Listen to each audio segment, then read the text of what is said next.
So let's carry on now. What we have now is like here, if you look at now the third one's paragraph links to the previous one using connective phrases. If you look at the first one, he said that firstly, and here's the second one. And look at the third one now.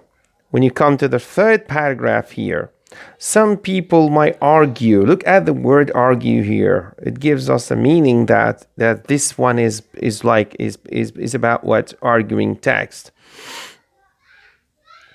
Now, when you look at some people argue, which means that the species dying out is part of evolutionary cycle and that is natural for some less successful creature to become extinct as the world changes around them. So here, this is, you can say, another opinion. It's not related to a human, for example, problem, but this is another opinion said that's because of the natural and changing of like climate, weather, surroundings, everything's around there. But look at how he connect this by that. Look at the word however. However, we use it to connect between contrast ideas, which means that this one is against, as we can see later in the outline of your argument.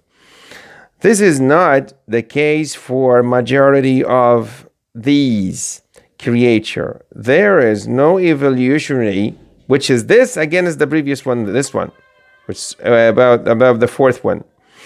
So for the majority of these creature, there is no evolutionary reason for elephants to become extinct. They are only at risk because of poaching conflict with the human and habitat loss. So it's a conflict. He said that conflict because now we have like every day the circumstances like is different, whether it is for disease, is because of the climate changes, because of a human, let's say he needs to do like some trade, some people need to take them in cages. So it's different things, as he said this in the fourth one. Then in the last one, he comes to conclusion. In the conclusion, our world biodiversity, which is related to the biology, which is a different in biology, is under threat. Threat means that warning.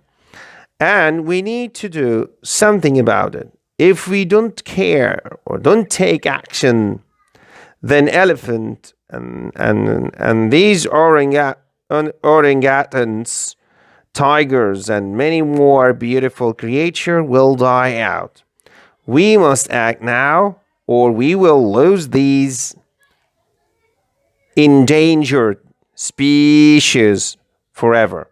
So here the writer gives us at the last one as something he wants to encourage to do, to take an action. The final paragraph, as we said that, bring together the ideas. So the ideas that comes from the first, the second, and fourth, and fifth, he brought up here. In conclusion, we need to do something about it. Whatever the reason is, if we don't take an action, these animals, what happens to them? We're going to die out. So here, the last one is from the writer opinion. We must act now or we'll lose these dangerous species forever. If you look at these, the questions that being given, using your words, sum up the writer's main argument in paragraph 1. If you look at the paragraph 1 here, he wants to sum it up by your words. Here you must just understand how can you just do changing the same idea, which is here. Okay, why they die? Because every one of you can just write this word into your own word. Which sentence in paragraph 2 provide evidence to back up the claim that humans have been spoiling habitat? This is what in paragraph 2.